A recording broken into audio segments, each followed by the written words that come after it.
This is Transformative Practice for Women with Dr. Sarah Nicholson.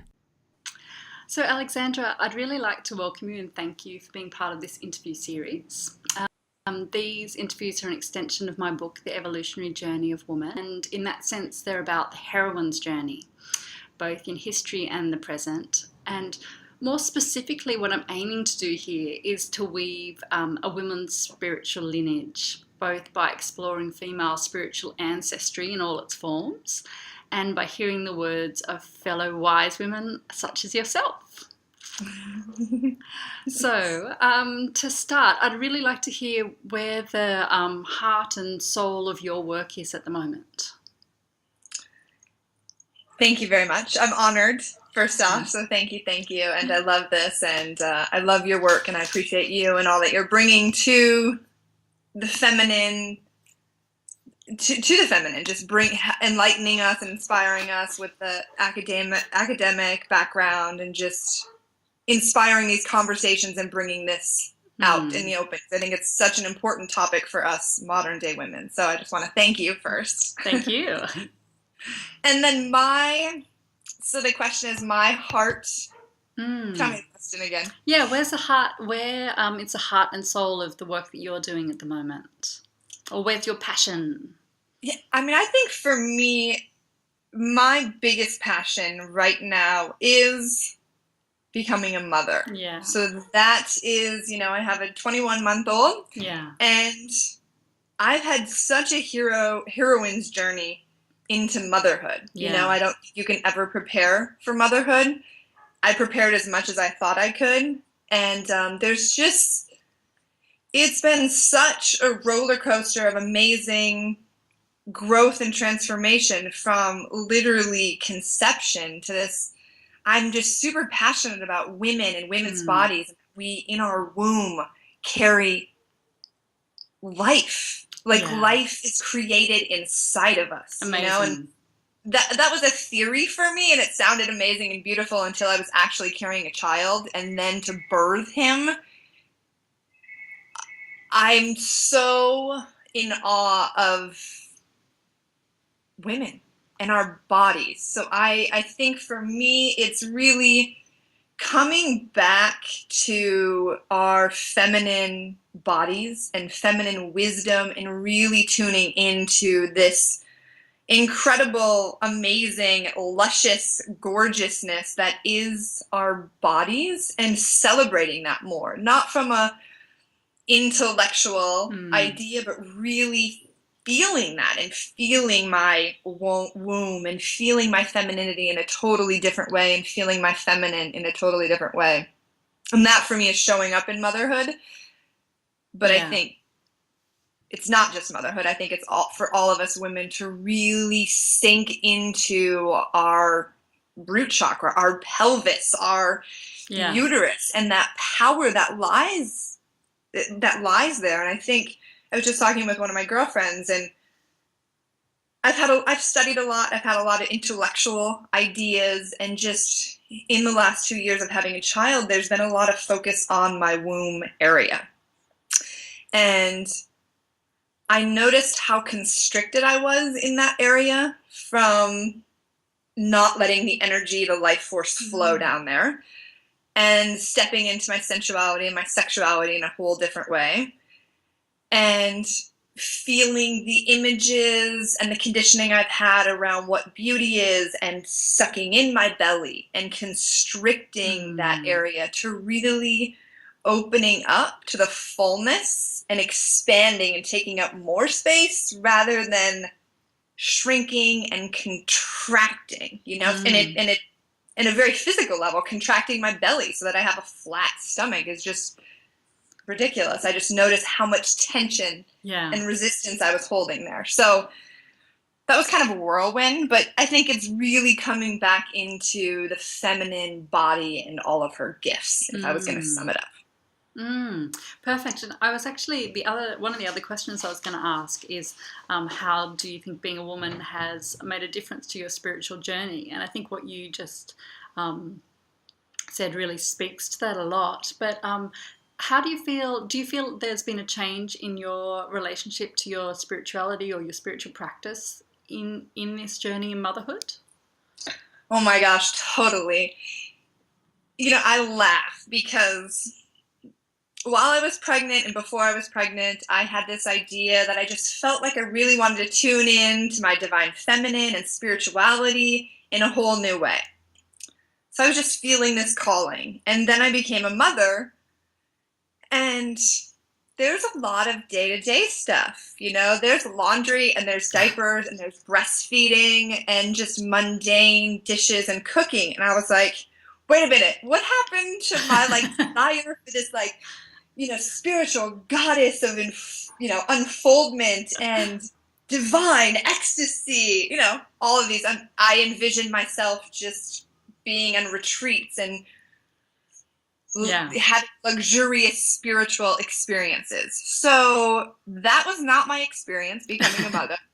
I was like, okay, wait a minute, hold on.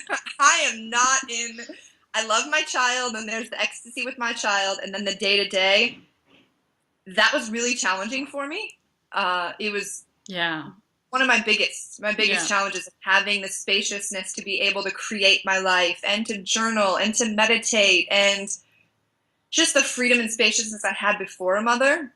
So my big spiritual practice now is literally finding my spirituality in the mundane. Yeah. So it's and I do this for my spiritual practice, but I also do this to keep my sanity. Yeah. With all the dishes and the diapers and all of that. So I've kind of created a different story, a new perspective of looking at my spirituality and seeing that everything that I do as a mother is my spiritual practice. Like who I am for my child, when I look my child in my eyes, or in his eyes, when I do the dishes, when I do the laundry, when I clean our house, like that is blessing our home, our temple. So I've literally taken motherhood as a spiritual practice, like all of the mundane stuff into that, and bringing God into that, which has been really nourishing, and also I get really excited about it, and it's very, in many ways, humbling, because I think there's something very humbling and simple about being a mother that I really like. I also feel I've kind of envisioned myself of being in a monastery, that I'm like a nun, because, if you're in a monastery and you're a nun, you do the dishes, it's very simple. Yeah. So I feel like there isn't that much excitement and crazy adventures in motherhood. There's a lot of simple chores, but when I can bring mindfulness and my spirituality to that feels really nourishing and helpful for me. So that would be my... Yeah, that's wonderful. So it's really chop wood, carry water. It's spirituality in life. Yeah. Yes. Yeah, totally. And I think it's a beautiful thing, and it's simple. I mean, I definitely am drawn more to the kind of the Zen, the Buddhism, the simplicity, the mindfulness and awareness for my spiritual journey in where I am right now. Of like, okay, chopping wood, changing diapers, doing dishes. Like, this is God's work, and affirming that what I'm doing right now is holy work. Like, it's really holy work. And I think of the gifts that I'm giving to my child by having that attitude. And he has a happy, connected mother who's loving what she's doing. Granted, I don't love it all the time, but it's my practice to come back to the love. And I just think it's such a gift for me, and such a gift for him and for my husband, because I set the tone for our family. If I'm crabby, the tone of the house is not as great. I love that. I love that you're not running away from it. That you're right there in the middle with it. Yeah, it's really beautiful. Yeah, and a beautiful response to to the importance of being a mother, and as a spiritual practice. I think that's a really profound way of engaging with that. Yeah, beautiful. Yeah, because I think there's the idea of your spiritual practice is over here for new moms, and I have one, so this is my whole new experience with it, but there's your spiritual practice over here, and then you have your life over here, and you have to take care of your kids, and then you can go meditate. Or so my goal is to kind of integrate it, and like you said, just dive full in that this is life unfolding, this is my life as it is right now, and it's divine. All of it is divine, all of it is God. So there is no place to go and kind of tune into spirituality. I can tune into God right here and right now in any situation, that I can always choose that connection if I want to. So that's been really empowering for me and really inspiring. Yeah, it's inspiring to hear. Yeah, as a mother of a young baby as well, it's really inspiring to hear. Oh, nice. Yeah, lovely. So to begin looking towards the path of female spiritual lineage, can you tell me if you have any female spiritual elders, or as I'm calling them at the moment, spiritual grandmothers? Spiritual grandmothers.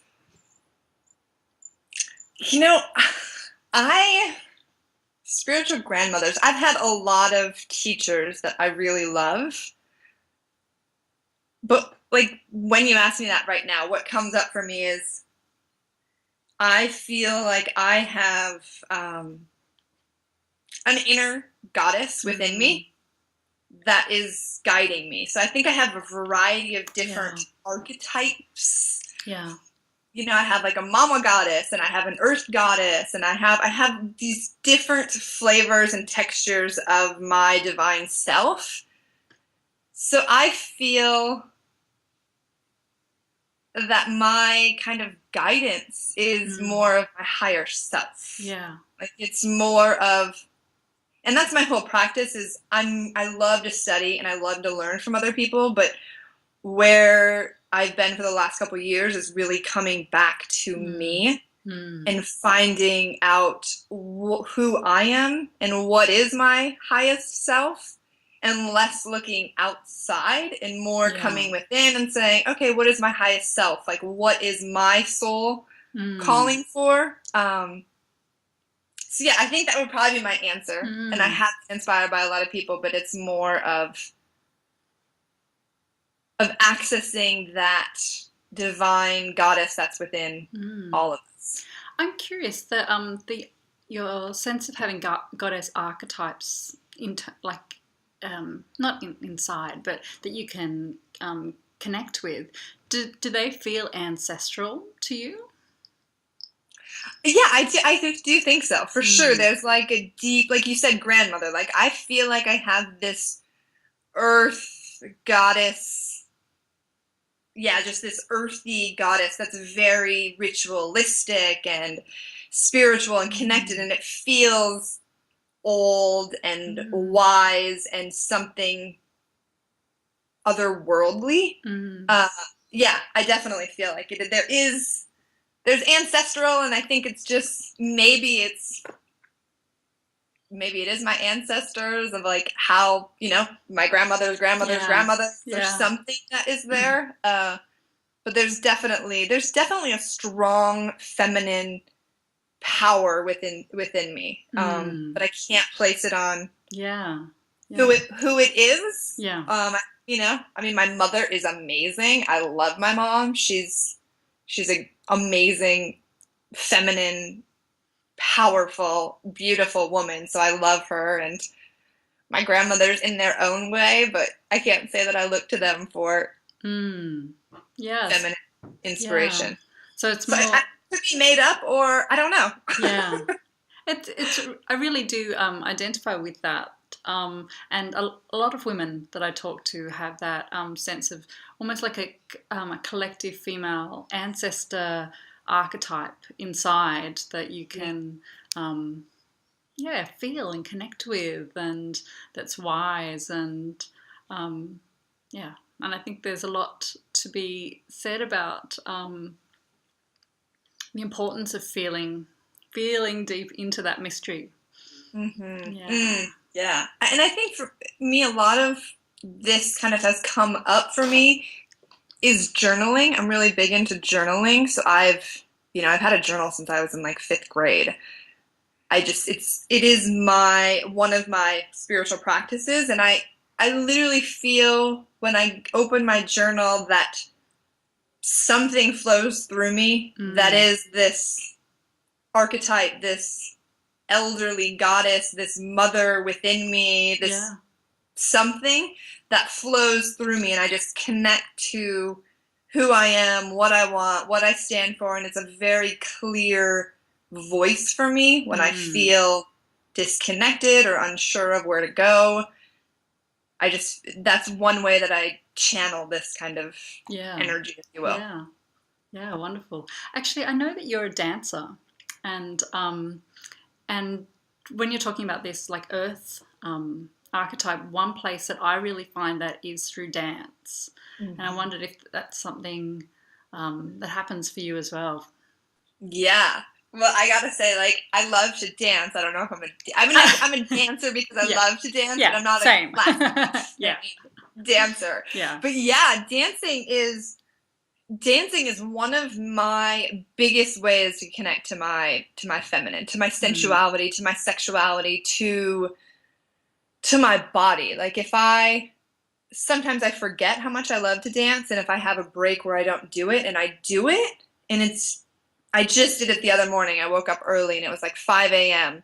and I had like a 45-minute just, jam session with myself. And it's like sensual and it's fun and it's playful and it's sexy and it's erotic and it is my way to turn on. Yeah. Like, I feel lit up. I feel connected to my body, to my sensuality, to my sexuality, to my purpose, to my spirituality. Like, it is the best thing for me to feel divinely feminine, for sure. It's a huge, huge aspect for me. And it's very fun. Yeah. Just there's something about that freedom to move in any way. And if I really get in the flow, I feel like life force moves me. Like, I just it's like a really beautiful surrender to, let life move me. Yeah, I do. I know exactly what you mean. Nice. I think most women do. Like, if we give ourselves the permission to really let go and surrender and flow with it, like, we all have that inner dancer. Yeah. Yeah, you've inspired me. I want to go dance now. Nice. Yeah. I used to teach it. I don't teach it anymore, but like a goddess dance class that was just women dancing, just free spirit, just flowing. And there's something beautiful about women dancing together. And I think it's very tribal as well. Yeah. But there's just magic. I get goosebumps thinking about like women dancing together. It's very different from like a dance class that I would do where there's men. Yeah. There's a surrender and a letting go that can happen just women in that feminine space versus having a masculine guy there, whatever. You can still let go with men there, but there's still like a polarity. Yeah. There's still energy there. Yeah, absolutely. Well, it's been really inspiring speaking with you this morning, my time. And and particularly I'm going to take away today the idea of God being right in there in the thick of life.